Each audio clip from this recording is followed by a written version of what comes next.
Good morning students. Today we will do exercise 9.5 statement sums. Question number 1. If 210 men complete a piece of work in 44 days, अगर 210 आदमी जो है 44 days में काम को पूरा करते हैं तो हाउ मैनी डेज, तो 280 आदमी जो है वो कितने दिन में काम को पूरा करेंगे।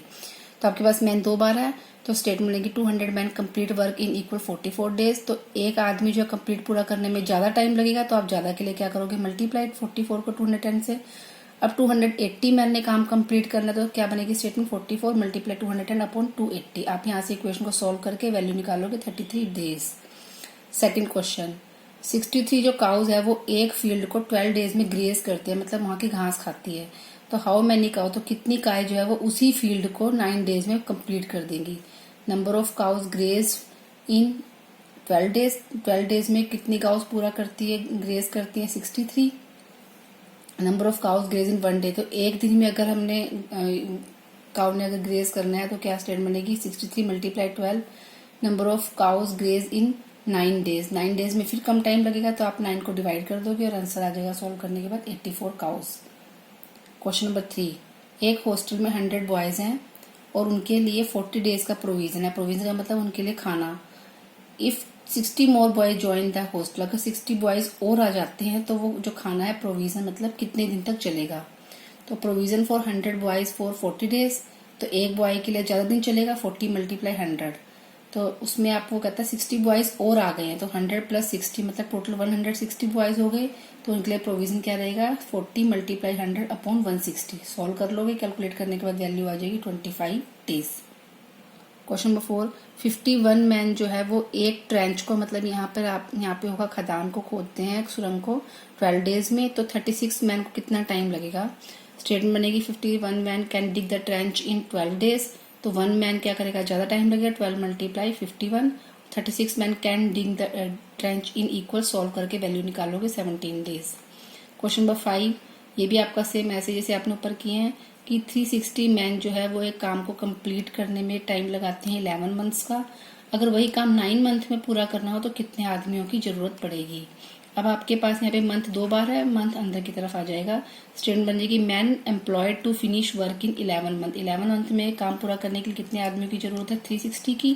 तो man employed to finish work in 1 month, अगर 1 मंथ में पूरा करना हो तो ज्यादा टाइम लगेगा, आपको ज्यादा आदमियों की जरूरत पड़ेगी 360 मल्टीप्लाई 11। और इसके बाद आपके पास 9 मंथ के लिए निकालोगे वैल्यू, तो आपके पास सॉल्व करने के बाद आ जाएगी 440 मैन।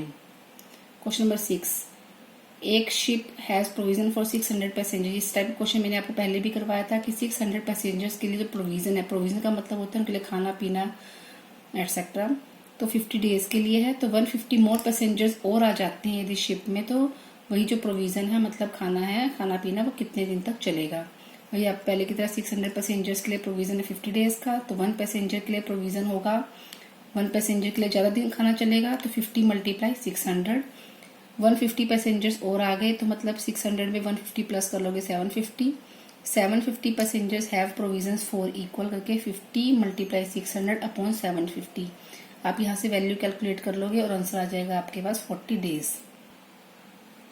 एक एनसीसी कैंप में 400 कैडेट्स का मतलब होता है जो वहाँ पे सिपाही होते हैं, उनको बोलते हैं 25 डेज के लिए है उनके पास खाना। अगर 150 कैडेट्स जो है वो शिफ्ट हो जाते हैं, मतलब वहां से चले जाते हैं दूसरे कैंप में, तो वही जो प्रोविजन है, वही जो खाना है वो कितने दिन तक चलेगा। 400 cadets have food for 25 days, तो 1 कैडेट के लिए ज्यादा दिन तक चलेगा तो 25 मल्टीप्लाई 400। अब 150 चले गए तो 400 में से 150 माइनस कर दो, 250 कैडेट्स रह गए तो उनके लिए फूड कितने दिन तक चलेगा 25 मल्टीप्लाई 400 अपॉन 250। वैल्यू कैलकुलेट करने के बाद आपके पास आंसर आ जाएगा 40 डेज। क्वेश्चन नंबर 8, वही जैसे 50 man can dig a trench in 60 days, how many days will 75 man dig the same trench. ये सेम क्वेश्चन मैंने आपको क्वेश्चन नंबर 4 की तरह ही है, स्टेटमेंट भी आपके पास उसी तरह बनी हुई है और यहाँ सोल्व कर लोगे। इसकी वैल्यू मैंने आपको निकाल कर दिखाई हुई है, 40 डेज आया answer. Question number 9, 9 man complete the electric fitting in building in 6 days. अगर 9 आदमी एक बिल्डिंग के अंदर इलेक्ट्रिकल फिटिंग करते हैं तो उनको 6 दिन का समय लगता है।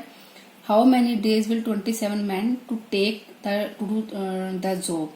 तो कहते हैं कि 9 आदमी जो है वो एक बिल्डिंग में फिटिंग करते हैं 6 दिन लगाते हैं, अगर 27 आदमी हो जाएंगे तो उनको वही काम करने में कितना टाइम लगेगा। ये मैंने आपको स्टेटमेंट बना के दिखा रखी है, आप इसको इस टाइप से कैलकुलेट करके वैल्यू निकाल सकते हो।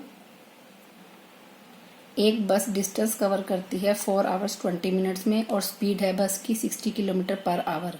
How long will it take to cover the same distance at a speed of 40 kilometre per hour. तो कितना टाइम लगेगा अगर 40 किलोमीटर पर आवर की स्पीड हो जाए बस की। सबसे पहले आप यहाँ क्या करोगे, टाइम को 40 आवर्स 20 मिनट्स को आप आवर में कन्वर्ट कर लोगे, बिकॉज यहाँ पर जो स्पीड है वो आवर में दी हुई है। तो टाइम आपके पास कैसे करोगे, 4 + 20 मिनट है, इसका आवर बनाने के लिए क्या करोगे, अपॉन 60 से डिवाइड कर लोगे, काट के आप सोल्व करोगे, वैल्यू आ जाएगी 1/3।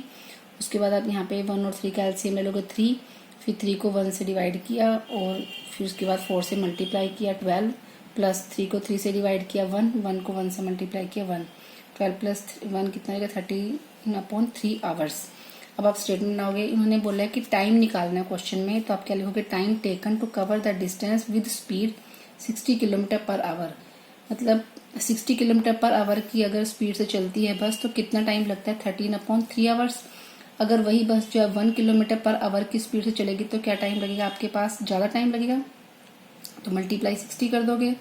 अब उसके बाद 40 किलोमीटर पर आवर की स्पीड, अगर स्पीड 1 के बाद फिर दोबारा 40 बढ़ गई तो आप क्या करोगे, टाइम जो है कम लगेगा, अपॉन 1/40 कर दोगे और सॉल्व कर लोगे, इसकी वैल्यू आ जाएगी 13/2।